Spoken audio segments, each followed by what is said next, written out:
Hi, I'm Hazel, and this is a guide to the Grong raid boss in Battle of Dazar lore on normal and heroic difficulty. Alliance fights Grong the Revenant, who's noticeably decaying, while Horde gets Grong the Jungle Lord. The mechanics of this fight are the same between Horde and Alliance, but the names of almost every mechanic are different, so we're just gonna give both names for each thing. Some real mouthfuls coming up. Throughout the fight, Grong's going to be building up death energy or rage. Might as well just call it juice. He'll get the juice faster as his health drops below 70 and 40%. When he reaches 100 energy or rage, he'll do a death knell or tantrum. That's a channel that batters the whole raid with damage that ramps thanks to a stacking debuff. If he does that with 100 energy, it will wipe the raid, so the key is to force him to spill his juice early. To help with that, there will be necrotic cores or aptagonizer cores dropped. So you have to help the gorilla release his juice.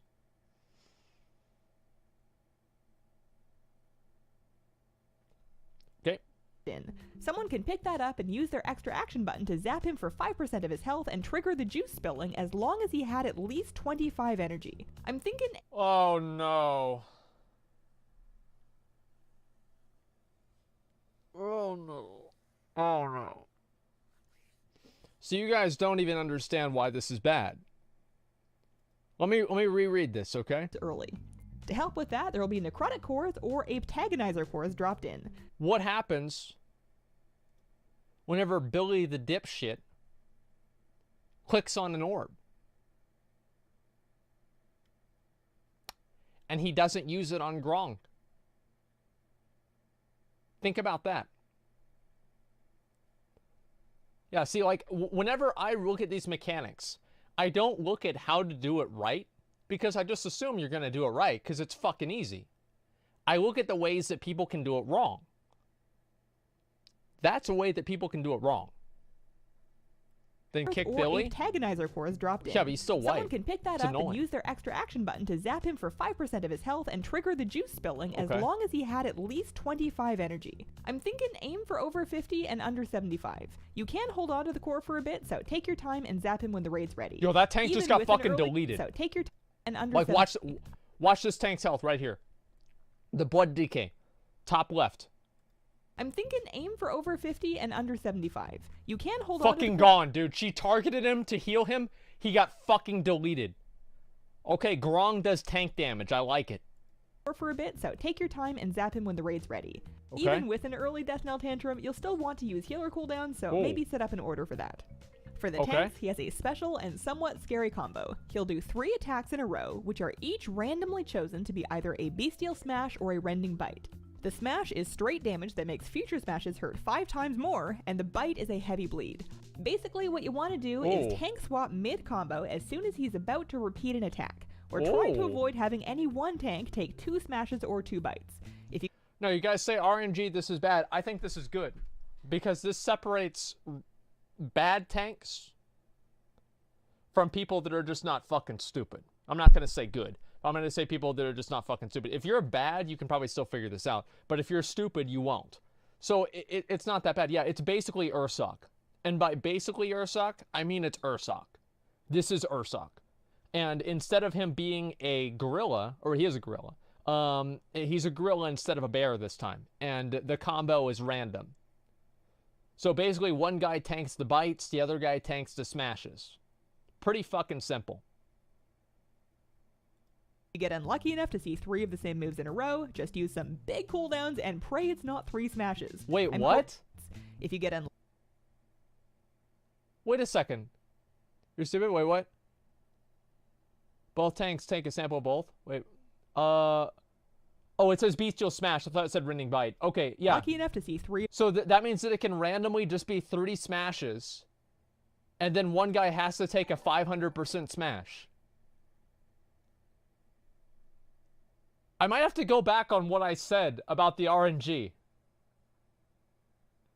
Well, this is time gating, right? Because they're time gating things. 3 smashes can't happen. DBuff's only 2.5 seconds. Okay, fine. I guess it's fine then. The same moves in a row, just use some big cooldowns and pray it's not 3 smashes. I'm hoping the game has a heart and won't do that to you.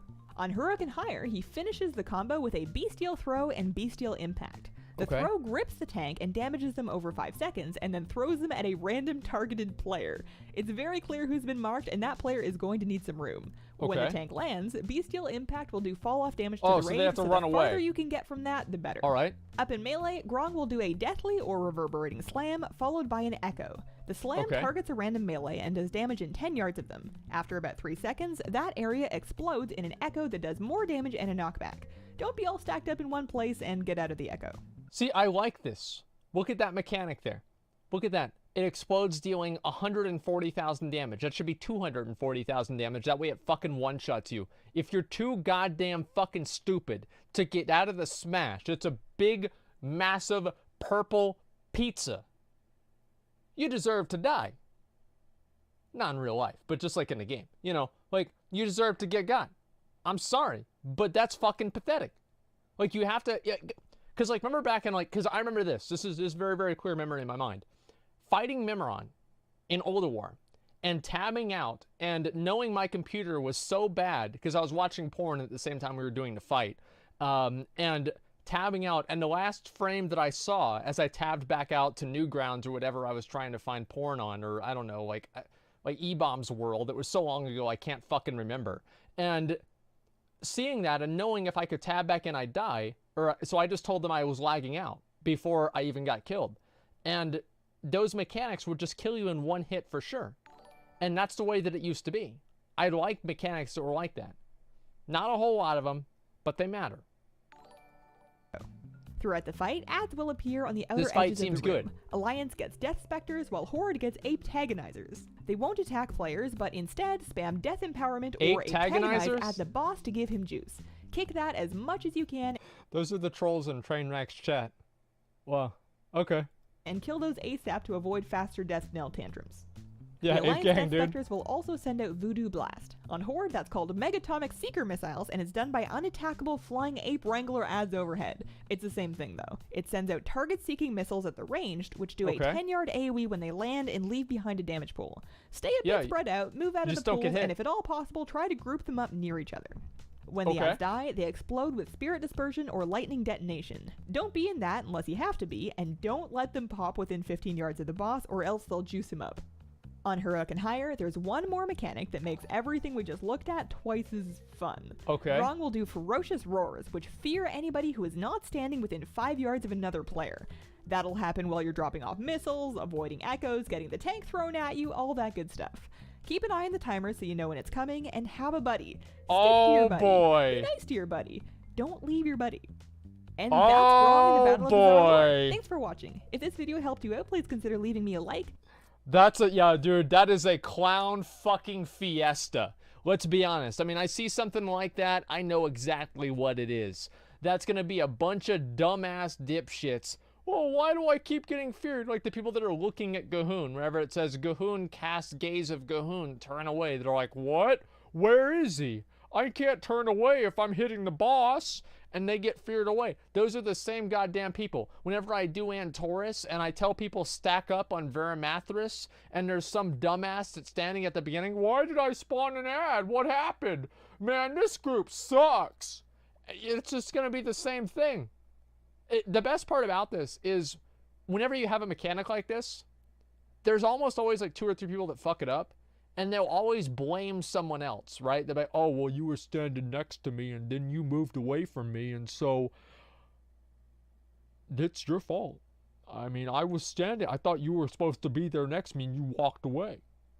And that's, yeah, I mean, like, trust me, I've raided for over 10 years. Like, I know this shit. Check out my channel for more raid guides and other WoW stuff, and have a wonderful, wonderful day. We'll give her a like. There we go. It's a good video.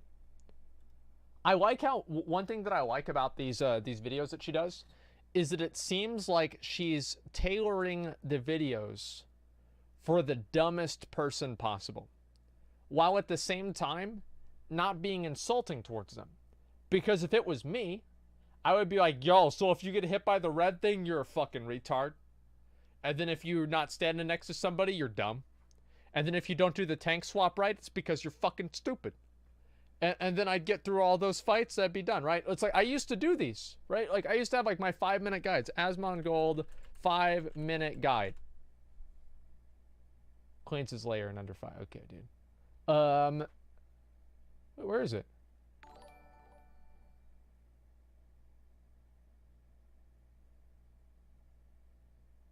I thought I had these. Like, wait, what do you mean? Just, wait, no. Dead channel. Yeah, look, I know, man. I know. Okay, here we go. Everbloom, Grimrail Depot. So all of these videos here. Upper Blackrock Spire. Look how fast I'm talking. What's up, y'all? Here. It's me, your boy Asmongold, and today I'm explaining UBRS in 5 minutes and some change. First boss we got here is Orebinder going everywhere. Those are the axes. He also does Iron Reaver. Look at That's that, when he charges to a random player and does a bunch of damage to them. He'll do damage to anybody else for whatever reason. He summons in a ton of ads. Obby comes, and he's all grown up now, and he's ready to kick some fucking ass. See, like, that's the kinds of videos that I did, right? And it's funny to see, like, these 5-minute videos. See, I was just a huge fucking dick about this kind of stuff, too. Like, if somebody did something wrong, or there was, like, some easy mechanic, I'd just tell them, be like, they're fucking stupid for it. YouTube and Gold, yeah. Like, look at this, man. Like, it's actually crazy. Like, sometimes I'll watch these videos, and I'll actually get depressed because of how much hair I used to have, right? What's up, y'all? It's me, it's your boy Asmongold. Today I'm going to explain how to do Skyreach Heroic in less than 5 minutes. You pretty much cast... Look at that hair, man. Like, I had, like, my nice-ass shirt on and everything. Oh, here's one. What's up, y'all? It's me. So how much y'all want to bet? Like, actually, I know what this is. I remember I stayed up all fucking night to do this video. It's your boy Asmongold, and today I'm going to explain Everbloom in 5 minutes. The first boss... And look at this. I made, like, a whole title for it and everything. Like, this is the most production value I put into any video that I had ever made. Like, I was actually the laziest fucking YouTuber in the entire world. Like, if you went back and you looked at my videos, like, look at these videos. Like, this is literally a 34-minute video. Like, think about this, right? It's got almost 1 million views. The content of the screen has fucking nothing to do. Yeah, you're right, McConnell. This is my first video here, or my most recent video. It has nothing to do. Like, I am literally farming frogs in the Timeless Isle on my alt. It has nothing to do at all with the video, right? And then we transition from farming frogs in Timeless Isle to basically getting carried through island expeditions by my guildmates. And then I think we finish it off with, oh no, I just spend the entire time getting carried over and over. Then, like, you look at the screen, I never do any cuts. I don't do anything. I just sit there and fucking talk for a half hour, and 43,000 people like the video. 900,000 people. Like, I don't know. It's like, I'm amazed that it even got that far. I didn't think the video would get that good. I've actually thought about making another video. I just don't know what it's going to be yet. Like, I want to make a new video, like, talking about, like, the meta of, like, kind of, like, streaming and, like, making videos and, like, everything else. I just don't know what it should be. I really do want to start making another one, though. The State of Asmongold. When? Soon. Asmongold is such a dick that he's a dick to himself. I am my own worst critic, okay? Like, do you really think, like, I sit here and I'm like, man, this video is fucking dog shit. Like, this one sucks. This one sucks. Why does this one suck, right? My predictions for BlizzCon 2017. Not really anywhere. Oh, this is whenever I would be amazed if they didn't. They're like, oh no, here's patch 7. Kind of like the Argent Dawn or something. Let's see. Going to be getting rid of it anytime soon, and I don't think this coming expansion is going to be the time that they do it one way or another.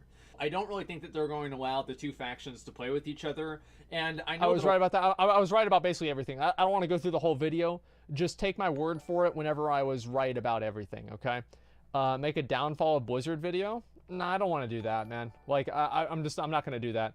But, like, even this video right here, look at the amount of quality and effort that I put into this. So this is my alt, again, in Netherstorm. You know, a very relevant zone in 2017 at this point. And, or at least it was 10 years ago at that point. Running around, killing level 60 mobs, farming thorium and adamantite with mining. I hope that she won't. I don't think that we'll see a whole lot of the Lich King in the next expansion either. Maybe I'm wrong. I'd like to be wrong because I like Scourge stuff and things with Skull. That's true. Looks, I was right about everything, guys. I just want to let you guys know that. Reacting to his own video. Well, I just wanted to show you guys how little effort I put into my own videos, okay? That's basically the only point. And it's actually kind of crazy to see other people that put in a lot of effort into their videos. And, yeah. Hi, I'm Hazel, okay, and next this is a guide to the Opulence raid boss This is in the Battle of Twitch Prime Desarlor Elemental. on normal and heroic difficulty.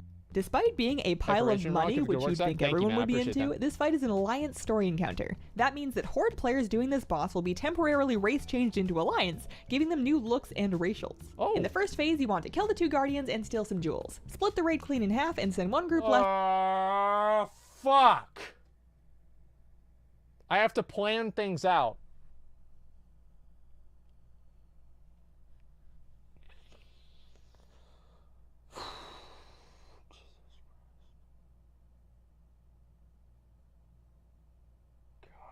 This fucking game, dude. It's just so late. I am the laziest person ever. Like, honestly, if I have to move my character, I just get killed and wait for the loot. Like, I mean, I don't pay $15 a month. My dad doesn't pay $15 a month for me to have to move. Okay? I pay $15 a month for a loot. And that's what I'm there for. And the other right. The Guardians both have Crush, which is a 180-degree smash. If he picks up one hand, it's on the side of that hand. If he picks up both hands, it's in front of him. Watch the wind-up and get out of the way. You'll get the hang. I don't like that. Yeah, I think that's weird. It doesn't like. Yeah, I don't like the way that mechanic works.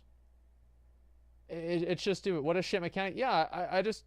It's not that it's too hard. It's confusing. Right? I mean, and it kind of is, but like if you slam your hand down, right? It's like logically. It's in front of it. You slam your hand down, right?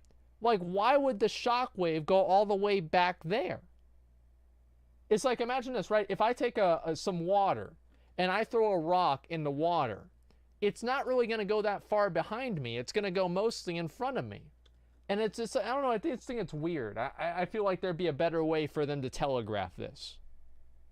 Okay? No, it will. No, it will do a bit, right? But not like that. Not 180 cone that way. That's ridiculous. Watch the wind-up and get out of the way. You'll get the hang of it after a couple Listen, do I have to go to a fucking pool stream and go throw a pool noodle into the water and show you guys that this is fucking true? Trust me, I've thrown shit into the water before. Like, I used to go down to the creek all the time and throw shit in the water. That was like half of my day. We'd go down to the creek, cut down sticks and bamboo, pretend like we were in the Viet Cong, and throw rocks in the water. That's all we did. It was great. Like, I know what I'm talking about here. Wishings.